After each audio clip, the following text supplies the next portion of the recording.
Meu irmão, boa noite. Quero começar pedindo desculpa pela minha voz. Eu já não estava muito bom da garganta por causa de uma gripe aí. E ainda mais depois da festa de ontem, né? Que a gente gritou bastante, cantou bastante. Foi muito divertido. Quem estava lá na festa? Levanta a mão. Foi bom demais, não foi, gente? A gente tem que fazer outra mês que vem, ó, não é? Muito bom, bom demais. Quem não foi, perdeu. Mas quem foi, aproveitou. E já fica o meu agradecimento e o nosso convite para as próximas festas que virão, que você não vai perder. Eu quero convidar você a abrir a sua Bíblia em João, capítulo 10. Evangelho de João, capítulo 10. E você vai deixar aberta a sua Bíblia. E daqui a pouquinho nós vamos ler dos versos 1 a 21. João 10, 1 a 21.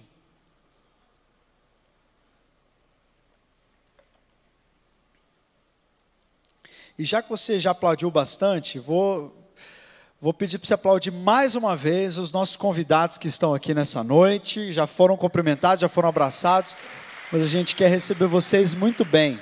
A gente quer que vocês saibam que essa é a casa de vocês, que todo sábado a gente vai ter a maior alegria, o maior prazer do mundo em te dar um abraço, que você é sempre muito bem-vindo aqui. Eu quero falar nessa noite sobre uma vida abundante. E eu quero já começar deixando algo muito claro, que nós vamos falar sobre aquilo que é o cerne, o coração do Evangelho.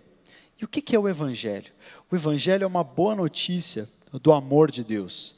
E eu sei que essa frase já pode estar até um pouco batida, né? Virou chavão, porque você vê isso em tudo quanto é lugar e todo mundo fala isso, e tanto fala que às vezes perde o sentido, mas eu quero que você ouça isso como se você estivesse ouvindo pela primeira vez. Meu querido, minha querida, Deus ama você. Deus é apaixonado por você. Jesus ama você com todo o coração. E essa palavra fala sobre isso. É uma declaração de Jesus acerca do amor que Ele tem por cada um de nós. Nós, como igreja, não queremos ser apenas, sei lá, um prédio ou uma instituição social, um grupo de pessoas, mas queremos ser um grupo de discípulos de Jesus que carrega essa mensagem, que diz isso para todo mundo: Jesus ama você. Não interessa se você é solteiro ou se você é casado. Não interessa se você está desempregado ou se você está ganhando bem. Não interessa se você é a pessoa mais amada do mundo ou se você é cheio de gente que não gosta de você. Não interessa se você vem de uma família estruturada ou de uma família desestruturada. Não interessa se você é heterossexual, homossexual, transexual, transgênero, cisgênero, não interessa. Deus ama você. Jesus te ama. Ouça isso de uma vez por todas. O propósito de Deus, quando Deus criou você, é que você vivesse uma vida feliz ao lado dele. Foi para isso que Deus criou a mim e a você. Então Jesus te ama, e essa é a nossa mensagem. Evangelho significa boa notícia, e essa é a boa notícia de Deus ao mundo, de que Deus ama você. Quando Deus olha para você, existe um sorriso. Deus não é um velhinho sentado num trono procurando gente para castigar. Deus ama você. Você, como diz a Carol, você é alvo do amor de Deus. E Jesus vai falar com as suas próprias palavras sobre isso para nós. Mas antes de entrar propriamente no texto, eu já quero deixar algo muito claro. Existem algumas posições que as pessoas têm acerca de quem é Jesus. Ok? No ano passado nós tivemos uma série muito legal, que é a série dos 7 sinais, onde nós falamos do Evangelho de João. E a gente falou um pouquinho sobre isso, mas eu queria refrescar sua memória, porque existem muitas pessoas com muitas ideias diferentes acerca de quem é essa figura que nós chamamos de Jesus. Existem pessoas que acreditam que Jesus, ele foi um espírito altamente elevado, né, que habitou num corpo lá no século I, né, e que depois, mas é que era só um espírito elevado. Jesus era um avatar, né? E aí então dentro daquele avatar, dentro daquele corpo havia um espírito elevado, e depois Jesus morreu e esse espírito voltou para o espaço. Então tem gente que acha que Jesus era uma espécie de profeta de Deus, um grande homem de Deus, mas nada além disso. Algumas posições atuais sobre Jesus na nossa cultura dizem que Jesus é um grande mestre de sabedoria. Existem autores que não são cristãos e escrevem livros de liderança baseados em Jesus, dizendo que Jesus foi um grande líder, que Jesus foi um grande sábio. Eu ouvi uns dias atrás o Gregório do Vivier falando que Jesus era de esquerda, né? Ele era um líder revolucionário. Então todo mundo tenta colocar uma espécie de rótulo sobre Jesus. Quem é Jesus? E eu quero te perguntar, quem é Jesus para você? Quem é Jesus? Jesus é uma figura distante, que você sempre ouve falar, mas tem muito mistério acerca dele. Afinal de contas, ele morreu, mas não morreu. Ele está aqui, mas não está. Não é? Quem é Jesus para você? Quando eu digo Jesus ama você, quem é que você entende que ama você? Isso é muito importante. A nossa posição diante de Jesus, ela é decisiva. E a gente vai falar sobre isso essa noite. Quando você está diante de Jesus, você está diante de quem? Nós cremos que Jesus é Deus. Nós cremos que Jesus é Deus. Então, quando eu estou dizendo para você que Jesus te ama, eu estou dizendo que Deus ama você. Que o Pai te ama, o Filho te ama e o Espírito Santo te ama. Porque Jesus é Deus. Jesus não é um Deus menor que o Pai e maior que o Espírito Santo. Não, Jesus é um Deus igual ao Pai, igual ao Espírito Santo. Jesus criou todas as coisas juntamente com o Pai. Jesus nunca foi criado, apesar de nós dizermos que Jesus é o Filho e que o Filho tem o Pai não vem antes do Filho. O Pai e o Filho coexistem desde a eternidade do mesmo jeito. Jesus criou todas as coisas. A Bíblia diz que sem Jesus, nada do que você vê, nada do que existe, teria sido criado. A Bíblia diz que Ele é o Verbo divino. Ele é a essência do próprio Deus, e Ele se encarnou e andou entre nós. Então a nossa posição diante de Jesus, é de adoração. Nós reconhecemos que Jesus é Deus, e nós nos prostramos em adoração. É por isso que nós cantamos as músicas que nós cantamos, nós exaltamos a Jesus, porque nós entendemos que nós estamos diante do Criador de todas as coisas, quando estamos diante de Jesus. E sempre que Jesus pregava, e sempre que Jesus falava, essa questão, principalmente no Evangelho de João, essa questão era levantada. Mas quem é esse homem? Do mesmo jeito que na nossa cultura, naquela época também, as pessoas ficavam em dúvida sobre quem era Jesus. E quando João escreve o Evangelho dele, ele escreve para dizer acerca da natureza divina de Jesus. João queria nos comunicar que Jesus era divino. Ele diz isso lá em João, capítulo 20, versos 30 e 31. Ele diz assim: Jesus realizou na presença dos seus discípulos muitos outros sinais miraculosos que não estão registrados neste livro. Mas estes foram escritos para que vocês creiam que Jesus é o Cristo, o Filho de Deus, e crendo tenham vida em seu nome. Então João conta tudo aquilo que ele conta no seu Evangelho para te dizer, para te dar o spoiler já de início, dizer que Jesus é Deus, Jesus ele é divino. O contexto do capítulo 10 nos mostra que essa é a questão aqui. Deixa eu te dar um pano de fundo do que estava acontecendo. Em João capítulo 7, Jesus começa a caminhar no Evangelho de João para os últimos dias da sua vida. Em João capítulo 7, Jesus sobe para Jerusalém e todo o resto do livro de João acontece em Jerusalém. E em Jerusalém estavam os religiosos, estavam os fariseus, em Jerusalém estava o templo, né? Então Jesus começou a pregar e a falar com muitas dessas pessoas, e muitos eram religiosos. No capítulo 9, Jesus encontra um cego de nascença, e Jesus cura esse cego de nascença. E quando Jesus cura esse cego, aí tem um grande alvoroço, porque as pessoas, os religiosos chegaram, né, para aquele cego que todo mundo sabia que era cego, e agora estava vendo, e falou assim: mas quem é que te curou? E aí ele falou assim: olha, é Jesus. Mas quem que é esse Jesus? Olha, eu não sei quem que ele é, não sei se ele é profeta, eu não sei de nada, eu só sei que antes eu não via e agora eu estou vendo. E as pessoas começam a debater sobre quem era aquele homem. E lá no versículo 16 do capítulo 9, olha só o que a gente lê.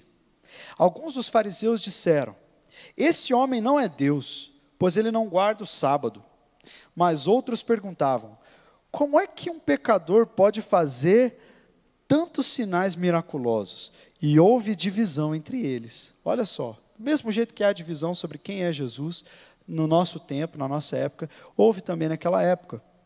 Lá no versículo 24 do capítulo 9 ainda, está escrito assim: pela segunda vez chamaram o homem que fora cego e lhe disseram: para a glória de Deus, diga a verdade, sabemos que esse homem é pecador, fala quem é que te curou, que a gente sabe que não foi ele, porque ele é pecador, ele não pode curar. Os fariseus disseram: ele não é Deus coisa nenhuma, ele é pecador, nós sabemos de onde veio esse homem.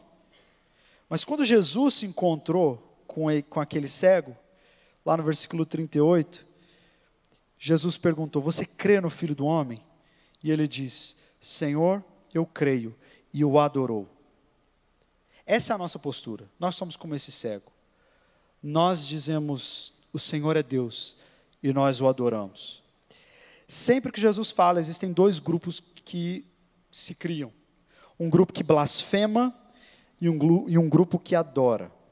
Um grupo que reconhece Jesus como sendo quem ele diz que ele era, e um grupo que diz: não, eu não aceito isso, não pode ser, isso não é verdade, esse homem é um impostor, essa mensagem é uma mentira, eu não acredito que Jesus é Deus. São dois grupos, os que o adoram e os que o blasfemam. Ou você diz: esse homem é louco, um pecador, ou ele é Deus. Mas não existe ficar sobre o muro, não tem como você ficar sobre o muro quando você se encontra com Jesus da Bíblia.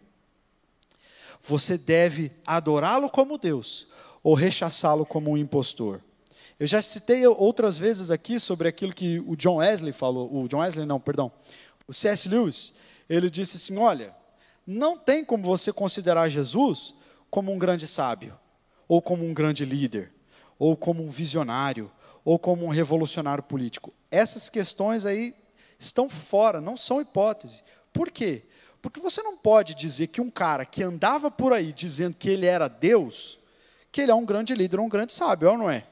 Você encontra um cara na esquina que fala assim: olha gente, eu sou Deus, venham a mim, e tal, eu sou Deus, você fala: esse cara é louco, esse cara ele não está regulando bem.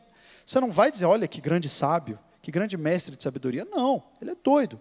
Ou ele é quem ele afirma ser, ou ele não é nada das outras coisas, ele não pode ser elogiado. E eu quero perguntar: em qual grupo que você está? Quando você fala de Jesus, e não só quando você fala, porque o nosso discurso ele é viciado também. A maneira como você vive dentro de qual grupo? Do grupo que considera Jesus como Deus e o adora, ou do grupo que fala assim: Jesus é legal, mas eu vou viver minha vida. Mais uma vez, independente do grupo em que você está, Jesus ama você. Deus ama você e Ele quer te dar uma vida em abundância. Essa discussão volta a aparecer no capítulo 10. E por isso que é tão importante. Lá no capítulo 20, eu vou começar de trás para frente, mas lá no versículo 20 do capítulo 10, está com a Bíblia aberta aí? Jesus tinha pregado aquilo que nós vamos ler daqui a pouquinho. Mas lá no versículo 20, novamente, esses dois grupos, eles se separaram e se manifestaram. Lá no versículo 20 diz assim: muitos deles disseram: ele está endemoniado e enlouqueceu. Viu? Essa era a conclusão que eles tinham que chegar. Ele enlouqueceu. Versículo 20. Mas no versículo 21, mas outros diziam: essas palavras não são de um endemoniado. Pode um demônio abrir os olhos dos cegos? Eles estavam dizendo isso porque Jesus tinha acabado de dizer um monte de coisas muito estranhas mesmo, coisas tão diferentes que você realmente se questiona: esse cara é louco ou não? Por que eles estavam tendo essa discussão? Por que eles estavam achando que Jesus era louco? Olha lá no versículo 17, versículo 18, está escrito assim: por isso é que meu Pai me ama, porque eu dou a minha vida para retomá-la. Ninguém a tira de mim, mas eu a dou por minha espontânea vontade. Tenho autoridade para dá-la e autoridade para retomá-la. Essa ordem eu recebi do meu Pai. Depois desse discurso de Jesus, é que começou, então, novamente eles falaram, não, agora ele enlouqueceu de vez. Agora não dá para levá-lo a sério. Por quê? Olha só o que Jesus está falando. Ele está dizendo, gente, eu tenho autoridade para dar a minha vida e para retomá-la. Isso são palavras de um cara que não bate bem da cabeça. Ele diz, eu tenho autoridade para dar a minha vida e para reavê-la, e para retomá-la. Ora, que você tem autoridade para dar a sua vida, eu até entendo, porque eu também tenho autoridade para dar a minha vida. Eu tenho autoridade para me jogar na frente de um carro, ou dar um tiro na minha cabeça, ou pular de um prédio. Eu tenho autoridade para dar a minha vida. Mas eu não posso desmorrer, posso? Se você encontra um cara que fala que ele tem autoridade para morrer e ele vai conseguir desmorrer depois, que ele vai reviver, que ele tem autoridade para tomar a vida dele de volta, aí você está indo longe demais. E quando Jesus disse, eu vim para dar a minha vida, mas eu não só vou dar a minha vida, mas eu vou reavê-la, eu vou viver novamente depois da minha morte, quando Jesus disse isso, aí as pessoas disseram, não, agora ele ficou louco de vez. Qualquer um tem autoridade para dar a sua vida, mas ninguém tem autoridade para tomá-la de volta, a não ser o próprio Deus. Essa frase de Jesus, essa colocação de Jesus, só faz sentido se ele realmente for quem ele diz que ele é. Só faz sentido se ele for Deus, porque sendo Deus, ele pode dar a sua vida e pode reavê-la. Jesus estava falando para as pessoas, eu sou Deus, eu sou maior do que você pensa. O meu amor é maior do que você pensa. O meu projeto para você é maior do que você pensa, mas você precisa entender quem eu sou. E você precisa sair do grupo que blasfema, sair do grupo que duvida, sair do grupo do cético, para ir para o grupo daquele que diz, Senhor, eu entendo, eu reconheço e eu o adoro. Então, esse texto está dividido em 3 partes, que eu consegui mais ou menos identificar. A primeira parte está dos versículos 1 ao versículo 6. É a primeira parte do texto. E essa parte mostra o que é que Jesus veio fazer. O que é que ele está fazendo? O que é que ele fez naquela época e o que ele está fazendo hoje, dia 14 de julho de 2018, em Campo Grande, na Primeira Igreja Batista. Os versículos de 1 a 6 mostram, é isso que Jesus está fazendo. O que Jesus está fazendo? Vamos ler então os versículos de 1 a 6? Diz assim, eu lhes asseguro que aquele que não entra no aprisco das ovelhas pela porta, mas sobe por outro lugar, é ladrão e assaltante. Aquele que entra pela porta é o pastor das ovelhas. O porteiro abre-lhe a porta e as ovelhas ouvem a sua voz. Ele chama as suas ovelhas pelo seu nome e as leva para fora. Depois de conduzir para fora todas as suas ovelhas, ele vai diante delas e estas os seguem, porque conhecem a sua voz. Mas nunca seguirão um estranho. Na verdade, fugirão dele, porque não reconhecem a voz de estranhos. Jesus usou essa comparação, mas eles não compreenderam o que ele lhes estava falando. Então vamos parar por aqui. Deu para entender muito ou não? Sem o contexto é difícil.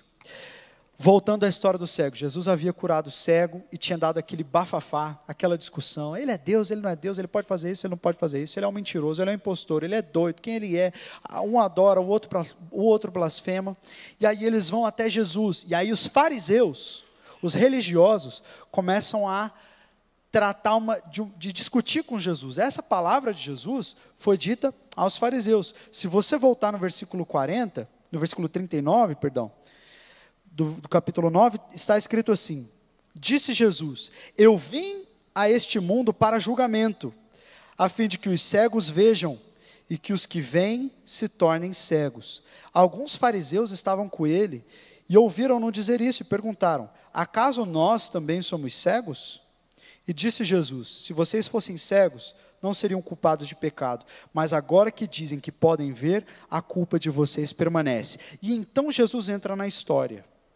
Jesus, quando ele conta não é uma parábola, é uma figura de linguagem, uma comparação. Jesus está colocando os fariseus à prova, porque os fariseus diziam assim, não, a gente entende, a gente sabe tudo.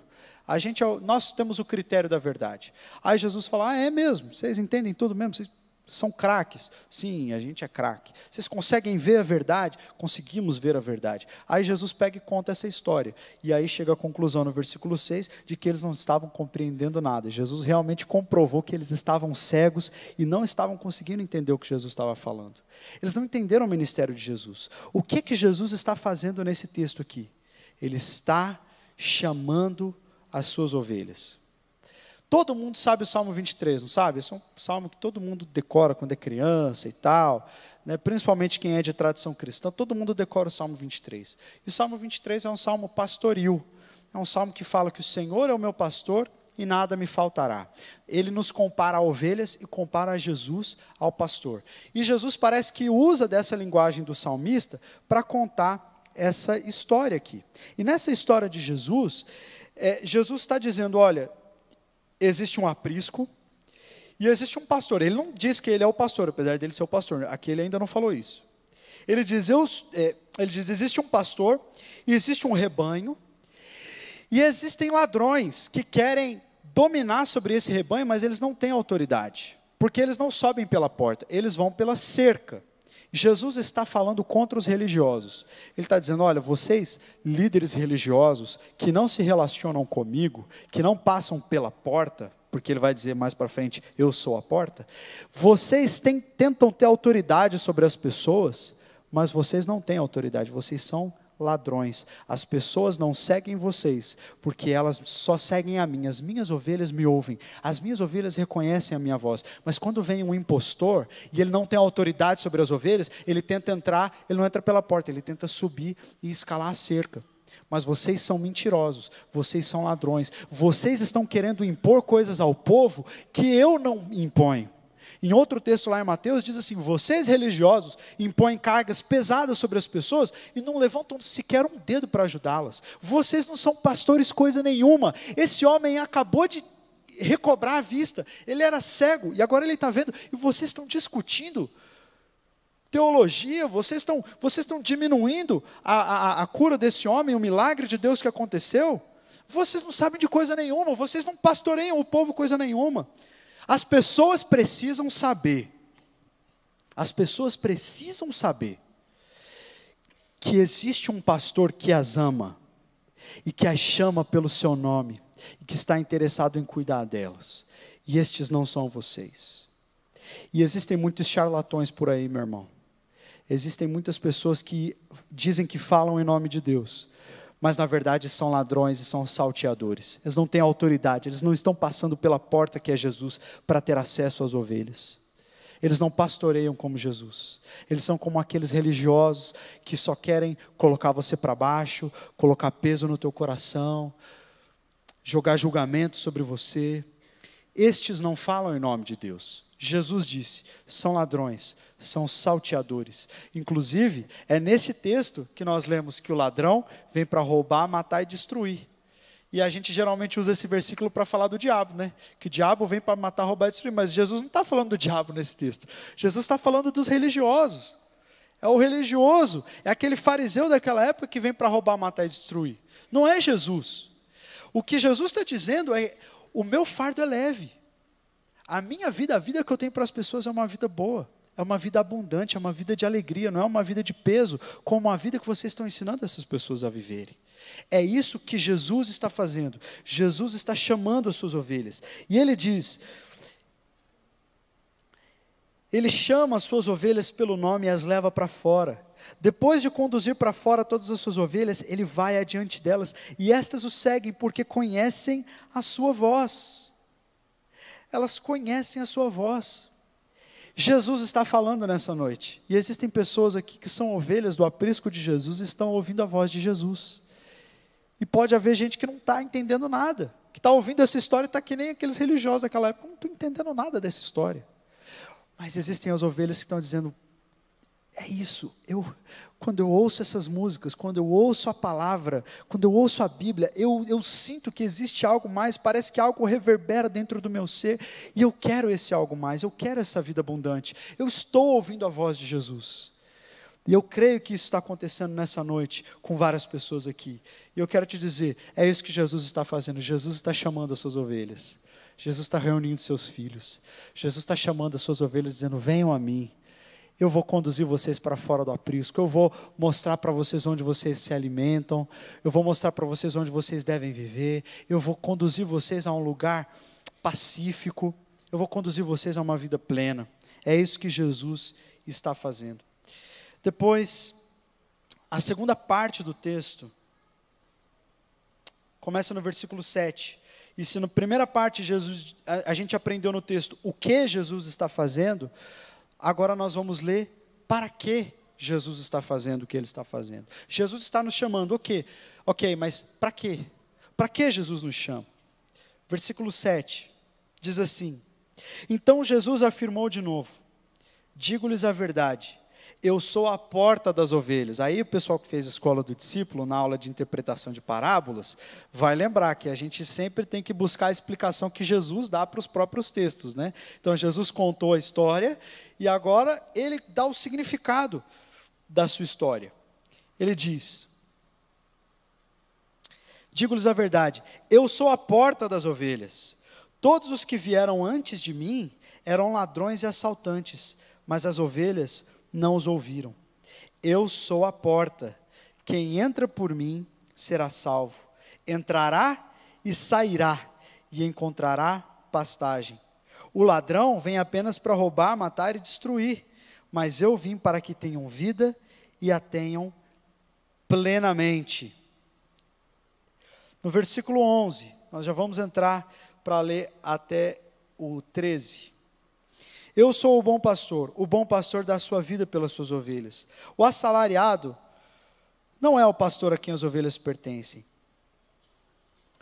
Assim, quando vê que o lobo vem, abandona as ovelhas e foge. Então o lobo ataca o rebanho e o dispersa. Ele foge porque é assalariado e não se importa com as suas ovelhas. Mas eu sou o bom pastor. Eu conheço as minhas ovelhas e elas me conhecem. Assim como o Pai me conhece, eu conheço o Pai e eu dou a minha vida pelas minhas ovelhas. Eu tenho outras ovelhas que não são desse aprisco, e é necessário que eu as conduza também. Elas ouvirão a minha voz, e haverá um só rebanho e um só pastor. Por isso é que o meu Pai me ama, porque eu dou a minha vida para retomá-la. Ninguém a tira de mim, mas eu a dou por minha espontânea vontade. Eu tenho autoridade para dá-la e para retomá-la. Essa ordem eu recebi do meu Pai. Então, Jesus contou uma história que os fariseus não entenderam. E aí, na hora que Jesus vai explicar a história, aí que fica mais doido ainda. Jesus tem uma maneira de explicar as suas parábolas e as suas figuras de linguagem que acentua a divisão dos dois grupos. Isso aconteceu em João capítulo 6. Jesus estava falando sobre o pão que vem do céu e sobre a ineficácia daquele maná do deserto. E quando Jesus fala isso, as pessoas não entendem. E aí Jesus vai explicar, e aí as pessoas falam assim: esse cara é doido. Ele falou assim: sabe o pão vivo que desceu do céu, aquele que alimenta a nossa vida para a nossa existência? As pessoas: sim, eu quero esse pão. Jesus fala: então sou eu, me comam. Comam da minha carne, bebam do meu sangue. Jesus explica o negócio de uma maneira que faz ele parecer ainda mais louco. E ele fez isso aqui, porque quando ele começa a explicar, ele falou que ele é a porta, ele falou que ele é o pastor, e os céticos, os religiosos que estavam ouvindo, aqueles que queriam duvidar e questionar Jesus, ficavam atentos nessas coisas e falavam assim: ele falou que ele é a porta, depois ele falou que ele é o pastor, você não pode ser as duas coisas ao mesmo tempo. Olha que incoerência, não cabe na lógica, não faz sentido você ser o pastor e você ser a porta. Como que você vai ser uma porta pastor? Um pastor porta? É ou não é? Não, esse cara é louco, ele está falando que ele é uma porta. Você não é uma porta, está todo mundo vendo que você não é uma porta. Ou o seu umbigo é a maçaneta, né? Você não é uma porta, você é um louco. Só um louco pode falar essas coisas. Em qual grupo que você está? Porque tinha um outro grupo que estava ouvindo as palavras de Jesus lá em João 6 e falou assim: sim, o Senhor é o pão.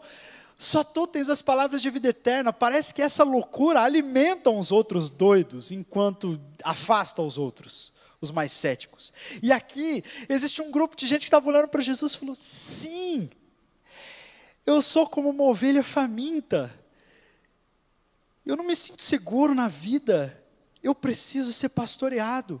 Eu estou ouvindo que Jesus é a porta para onde eu vou experimentar uma vida plena. Eu estou ouvindo que Jesus é um pastor que vai me arrebanhar. e vai me dar uma vida maravilhosa, uma vida abundante. Eu quero essa porta, eu quero esse pastor, não interessa se é um porta-pastor, eu quero Jesus, eu quero essa vida. Existiam esses dois grupos, e assim existem dois grupos hoje. Você está ouvindo a voz de Jesus, a voz do pastor Jesus te chamando. Existe uma relação entre salvação e a vida, e entre a pastagem e a vida em abundância. Jesus disse: eu sou a porta, quem entra por mim será salvo. Isso é maravilhoso. Jesus está falando de salvação eterna, sim. Jesus está falando que quem encontra Jesus, encontra salvação para toda a eternidade. Mas quem quer ser salvo só para depois que morrer e continuar vivendo uma vida infeliz na terra? Por isso que Jesus diz: não, eu sou a porta e quem entrará por mim será salvo, mas vai poder entrar e vai poder sair e vai pastar e vai comer, e eu vou levar para uma grama. Eu acho que Jesus até podia falar que ele era grama também, né? Jesus sempre se comparou a comida várias vezes. Aqui ele não falou, mas se ele falasse não estava errado, né? Quem entrar por mim vai poder se alimentar. Quem entrar por mim vai ter um sorriso no rosto, vai estar bem alimentado, vai ter energia, vai ter vida. Porque eu não vim só para que vocês sejam salvos para depois que vocês passarem dessa vida. Eu vim para que vocês tenham vida em abundância desde agora. Por isso quando eu comecei dizendo: olha, meu irmão, Jesus te ama. Deus ama você. E o que Ele está fazendo ainda hoje é chamando as suas ovelhas. Ele está chamando as suas ovelhas, arrebanhando o seu povo, para dizer: olha, eu tenho uma vida plena para te dar. Eu quero te dar uma vida melhor, eu quero te perdoar dos seus pecados, eu quero que você viva feliz, eu quero que você tenha segurança, porque você está agora com o pastor. Os outros, na hora que eles veem o lobo, eles fogem. Por quê? Porque eles não são pastores, eles só são assalariados. Eu não, eu dou a minha vida pelas minhas ovelhas. Você vai estar para sempre seguro. Mesmo que você andar pelo vale da sombra da morte, você não vai precisar temer, porque eu vou estar com você. A minha vara e o meu cajado vão consolar você. Fique tranquilo, eu estou aqui para te ajudar. Eu estou aqui para te chamar pelo teu nome, para te conhecer, para te dar uma vida plena. É isso que Jesus está fazendo. Jesus está nos chamando para nos dar vida em abundância. E eu sempre faço essa reflexão, né, quando a gente pensa em abundância, que a gente sempre pensa numa grande quantidade de alguma coisa, né?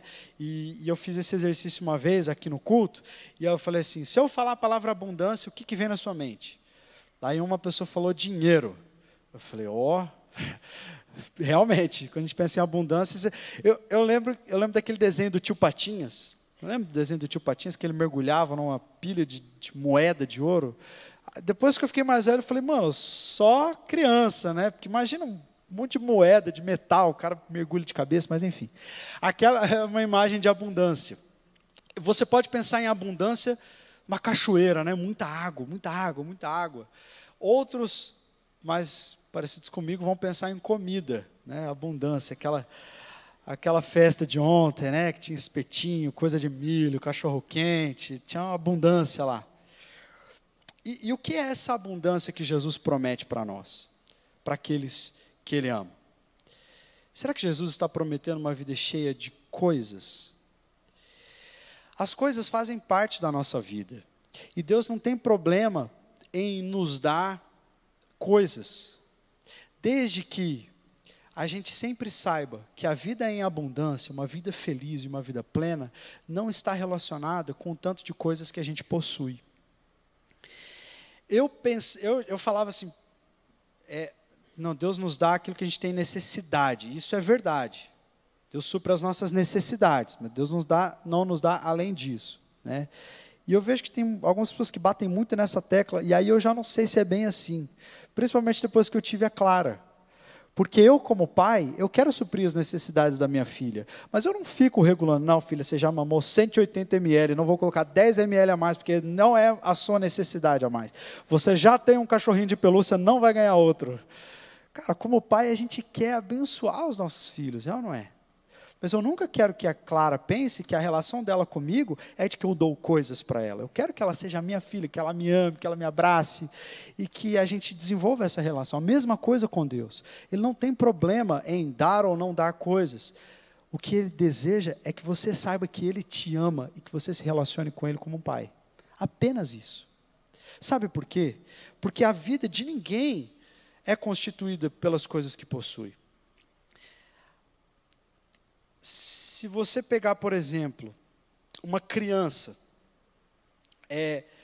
lá do Sudão do Sul, bem magrinha, ou de algumas regiões aqui mesmo do Brasil, magérrima, bem subnutrida, você chegar e falar assim, agora eu vou ajudar essa criança, vou dar para ela o que ela precisa.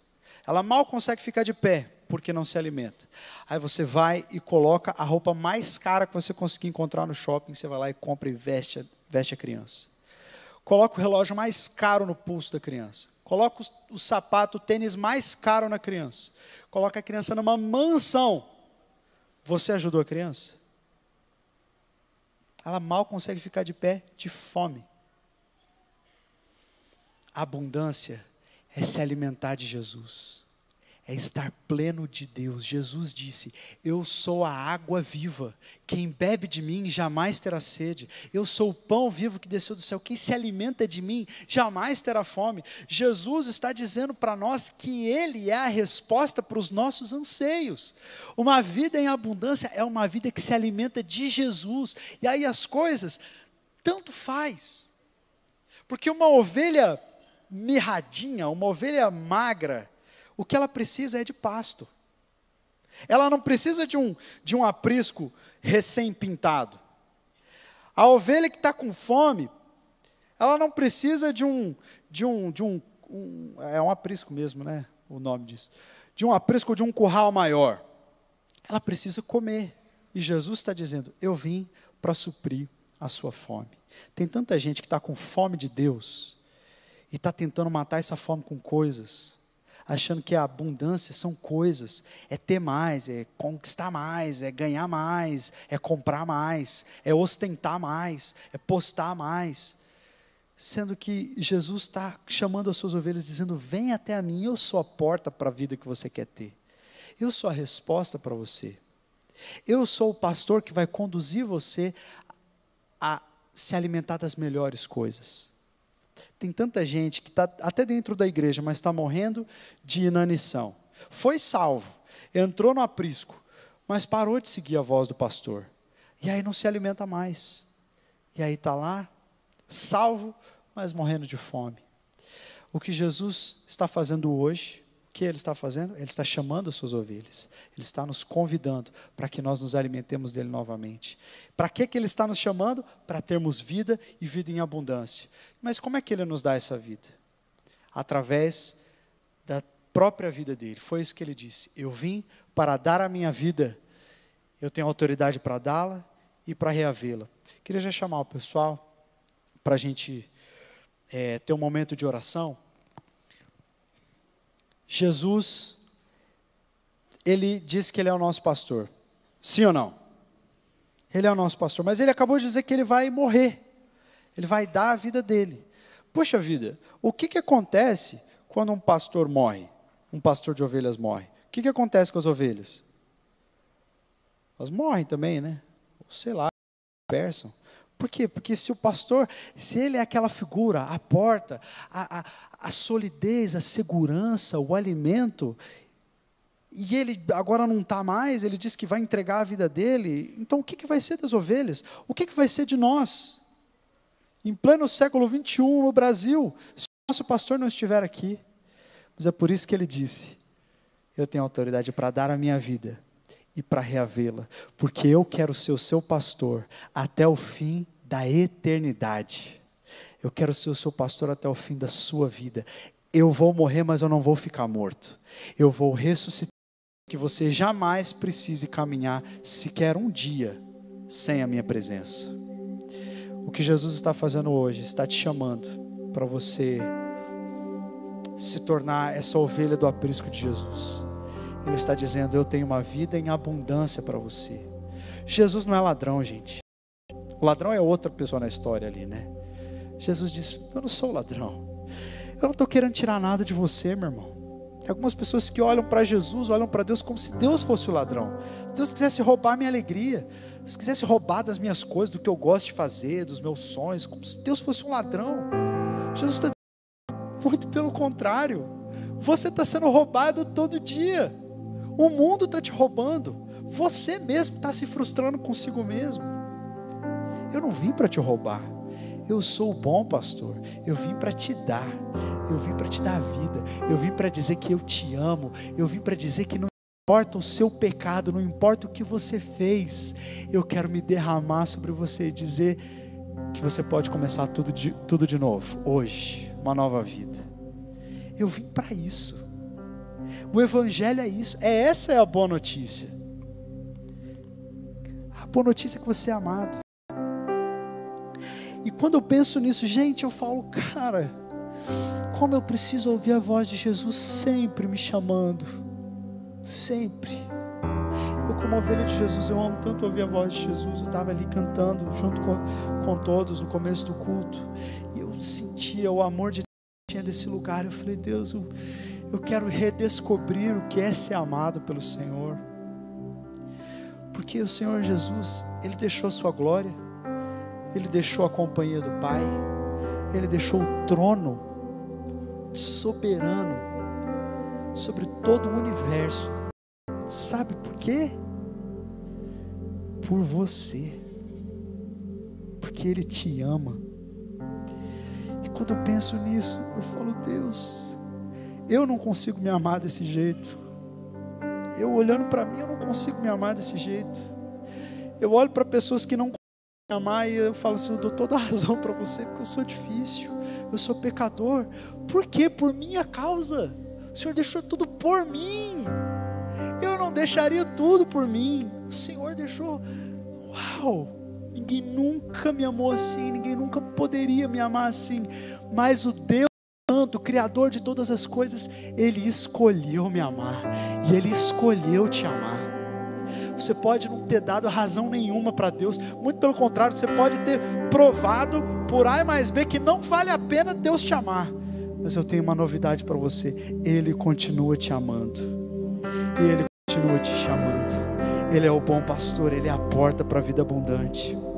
Ele deu a vida dele por você. E Ele não permaneceu morto. Ele ressuscitou para que Ele pudesse estar aqui falando com você hoje, como Ele está falando. Se você está ouvindo a voz de Jesus, você é uma ovelha dele. Ele está te chamando. Chegou a hora de você experimentar vida e vida em abundância. Feche os seus olhos. Vamos orar a Deus.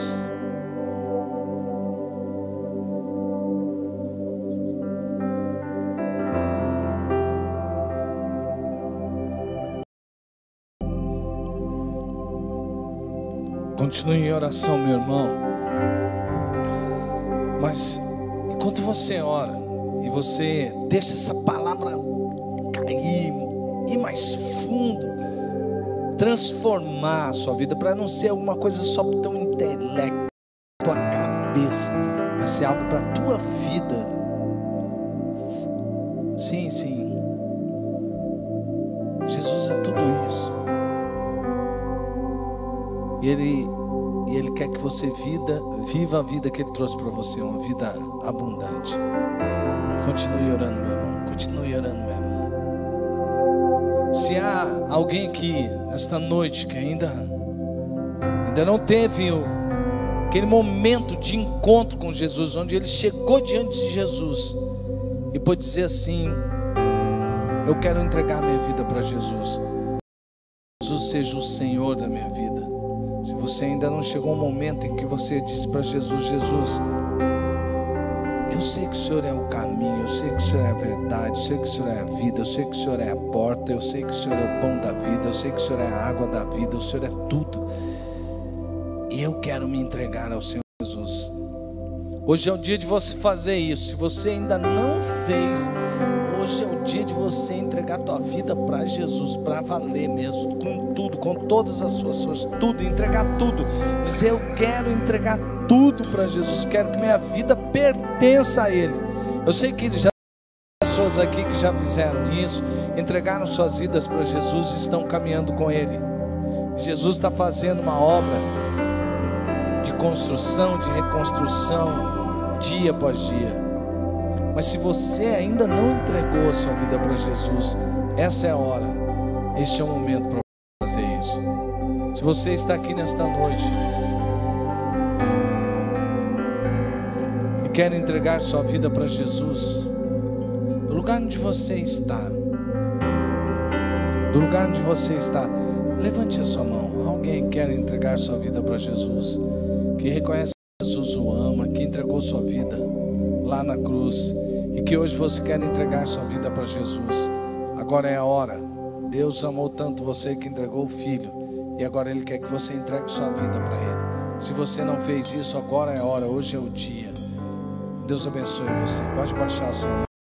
Abençoe você. Mais alguém quer entregar sua vida para Jesus? Levante sua mão. Você quer entregar sua vida para Jesus? Levante sua mão. Deus abençoe você. Deus abençoe você.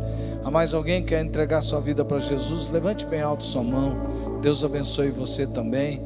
Quantos mais aqui querem ter vida abundante, vida em Jesus, para valer? Levante sua mão e diga: eu quero entregar minha vida para Jesus. Levante sua mão. Deus abençoe você. Há mais alguém aqui que quer entregar sua vida para Jesus? Levante sua mão. Levante sua mão, levante sua mão. Deus abençoe você. Há mais alguém que quer entregar sua vida para Jesus? Eu sei que eu não estou aqui falando apenas, e você diz: não, mas não tem sentido isso. Só com palavras não tem sentido mesmo. O que tem sentido é no todo. Mas na verdade é o Espírito Santo quem convence o homem do pecado, da justiça e do juízo. Ele está fazendo isso agora. Aqueles que são tocados pelo Espírito ouvem a voz do bom pastor e seguem o pastor que é Jesus. Quantos aqui estão ouvindo Jesus chamar? Não endureça. Não fique em dúvida. Não. Jesus mesmo está falando com você. E Ele está falando com você. Entregue sua vida para Ele. Há mais alguém que quer entregar sua vida para Jesus? Levante a sua mão. Deus abençoe você. Há mais alguém que quer entregar sua vida para Jesus? Levante a sua mão. Levante sua mão e diga assim: eu estou ouvindo a voz de Jesus me chamar. Essa voz que você está ouvindo é a voz de Jesus. Há mais alguém que quer entregar sua vida para Jesus? Levante sua mão. Levante sua mão. Levante a sua mão. O Espírito Santo está ministrando. O Espírito Santo está falando. Levante sua mão. Levante sua mão. Levante sua mão. Quero convidar você. O pastor Yuri vai, ele que entregou a palavra de Deus no seu coração. Vem aqui à frente e nós vamos orar por você. Saia do seu lugar. Todos vocês que levantaram as suas mãos, esta é uma oração para mudar a sua vida, de verdade mesmo. Todos que levantaram as suas mãos, venham aqui à frente. Venha aqui à frente. Saia do seu lugar. Venha celebrar a vida. Venha receber uma oração. Venha fazer uma oração para valer, para mudar a sua vida. Não fique constrangido. Não fique constrangido. Você que levantou a sua mão, vem aqui à frente. Pode vir aqui à frente. Você que levantou a sua mão, pode vir aqui à frente. Nós vamos orar por você. Mesmo que você não tenha levantado a sua mão, mas quer entregar sua vida para Jesus, saia do lugar. Saia do seu lugar agora e vem aqui. Pode vir. Não fique constrangido. Essa é a oração mais importante que você pode fazer. Não existe oração mais importante que essa. Essa é a oração mais importante da sua vida. Essa é a oração mais importante da sua vida. Você que levanta a mão, saia do seu lugar, vem aqui à frente. Mesmo que você não tenha levantado a sua mão, mas você agora diz: eu preciso, eu ouço a voz de Jesus, eu quero entregar a minha vida. Vem aqui à frente. Vem aqui à frente. É você que trouxe essa pessoa, você que está acompanhando essa pessoa, vem aqui à frente com essa pessoa. Vem aqui à frente com essa pessoa, em nome de Jesus. Não deixe ela vir sozinha, não. Vem aqui à frente. Jesus é bom. Deus é bom. Agora você que está aqui à frente, vamos orar. Você veio aqui para entregar sua vida para Jesus. E eu quero ajudar você numa oração. entregando a sua vida para Jesus. Então, por favor, repita comigo assim, diga assim: Senhor Deus, eu sei que o Senhor me ama. Eu sei que Jesus por mim fez isso por amor. Hoje eu quero entregar minha vida. Eu quero entregar toda a minha vida para Jesus, para que Ele seja o meu Senhor. Eu quero seguir Jesus. Eu quero obedecer Jesus todos os dias da minha vida. Me perdoa, Jesus. Me perdoa, Jesus, pelo pecado de querer controlar minha vida, de querer controlar a minha vida. Me perdoa. Mas hoje, arrependido, eu entrego a minha vida para o Senhor Jesus. Eu oro, meu Deus e meu Pai, em nome de Jesus. Amém, amém. Louvado seja o nome do Senhor Jesus. O Espírito Santo é maravilhoso. Glória a Deus. Aleluia. Muito lindo. Por favor, sente aqui nessas primeiras cadeiras. E a gente quer dar uma força para você. Você vai preencher uma ficha, a gente vai entregar uma literatura. Quantos aqui estão felizes com Jesus? Levanta a mão, aê! Jesus é o único que pode trazer vida e vida em abundância. Amém? E que tal a gente cantar uma música e oferecer essa música para Jesus? Porque a gente pode cantar uma música só por cantar, mas vamos cantar essa música oferecendo essa música para aquele que veio nos dar vida e vida em abundância, vida completa, vida plena. Vamos fazer isso? Então vamos cantar e oferecer para Jesus.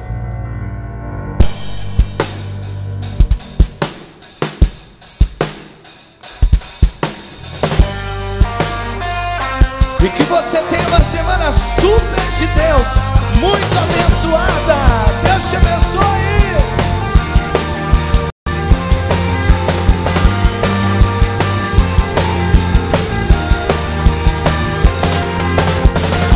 E creio em tuas promessas para mim, e sei que estás comigo aonde quer que eu vá.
e os meus dons e minha vida ofereço a ti, Jesus.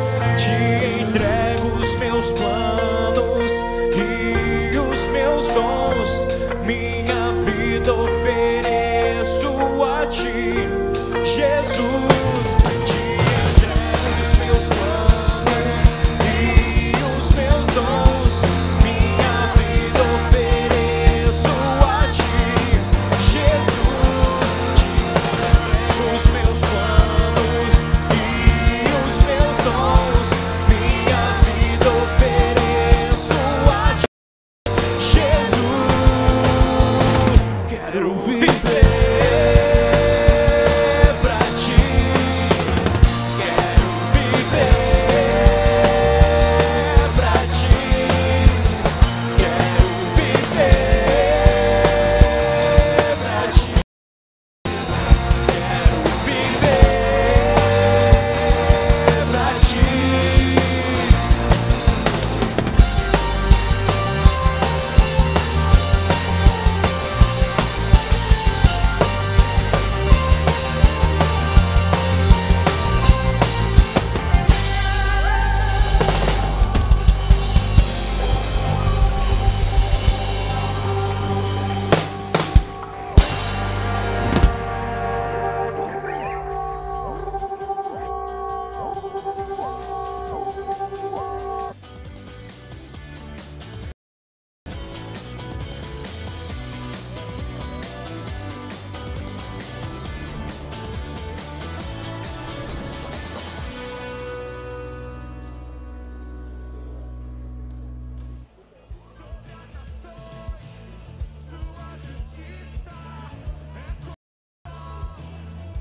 Nossa.